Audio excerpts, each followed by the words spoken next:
اور نماز جنازہ پڑھنے کی وجہ سے مردے کو بہت راحت ملتی ہے، چونکہ وہ اس کی ساری ہڈیاں جسم کی ٹوٹ چکی ہوتی ہیں نا، جب منکر نکیر روح کو نکالتے ہیں اور لے کے اپنے قبضے میں کر کے چل دیتے ہیں، تو وہ سختی، اور اگر برا بندہ ہوتا ہے تو فرشتوں کے چہرے دیکھ کر وہ بہت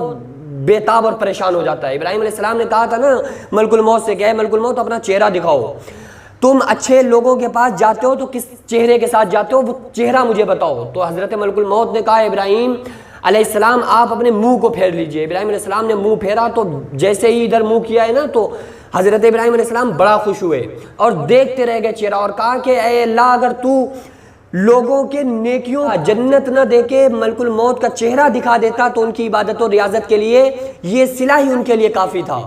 اور پھر کہا کہ وہ شکل دکھاؤ جو برے بندوں کے پاس جاتے ہو، فاسق و فاجر گناہگار بندے کے پاس کس شکل کے ساتھ جاتے ہو، وہ شکل دکھاؤ۔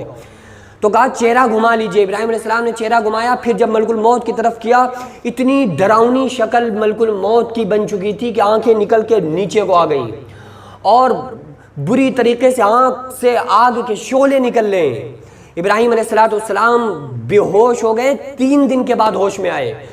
اور کہنے لگے کہ اگر اللہ تعالیٰ ہے ملک الموت، اگر اللہ تعالیٰ لوگوں کے گناہوں کی سزا جہنم نہ دیتا، تمہاری شکل دکھا دیتا، تو یہ ان کے لیے تمہاری شکل دکھانا ہی بڑا خطرناک عذاب تھا، ان کے گناہوں کے لیے یہی کافی تھا کہ تمہاری شکل دکھا دی جاتی۔ تو وہ ڈراؤنی شکل ملک الموت کی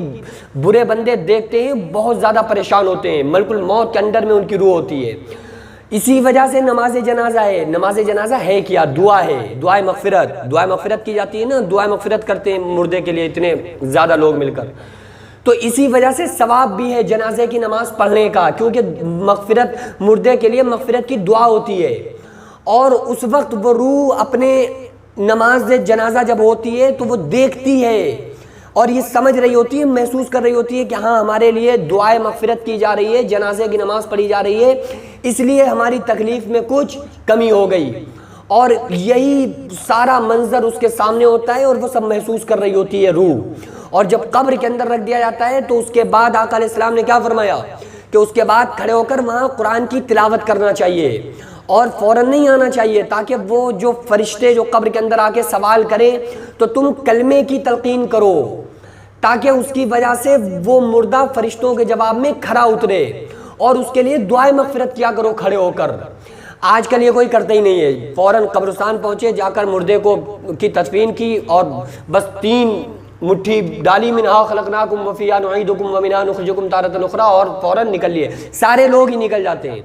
تو کچھ ایسے لوگوں کو شامل رہنا چاہیے وہاں پر جو پڑھے لکھے لوگ ہیں، حفاظ، مولوی حضرات، وہ تاکہ کچھ دعائے مغفرت بھی کر دیں، کچھ پڑھ دیں اور کلمے کی تلقین بھی کریں وہاں کھڑے ہو کر، تاکہ یہ حضور صلی اللہ علیہ وسلم کا بتایا ہوا عمل ہم کریں تو اس کی برکت سے کیا ہو، مردے کو آسانی محسوس ہو۔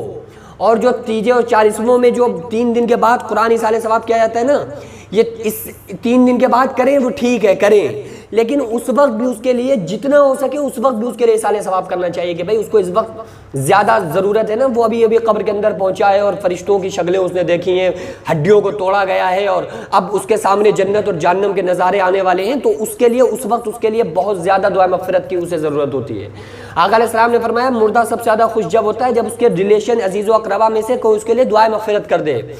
دنیا میں ایسی خوشی اسے کبھی کسی حال میں نہیں ملی ہوتی ہے جو مرنے کے بعد اسے اس وقت حاصل ہوتی ہے جو کہ کوئی ایصال ثواب کرے تو اس وقت اسے جو خوشی ملتی ہے۔ علماء نے اس کے 2 مفہوم بتائے، ایک تو یہ بتایا کہ اسی وقت خوشی ملتی ہے جب کوئی پڑھ کے بخشتا ہے، دوسرا یہ بتایا کہ اس کا جو صلہ اس کو قیامت کے دن ملے گا تو اس وقت اس خوشی کو محسوس کرے گا۔ تو بہرحال مطلب یہ ہے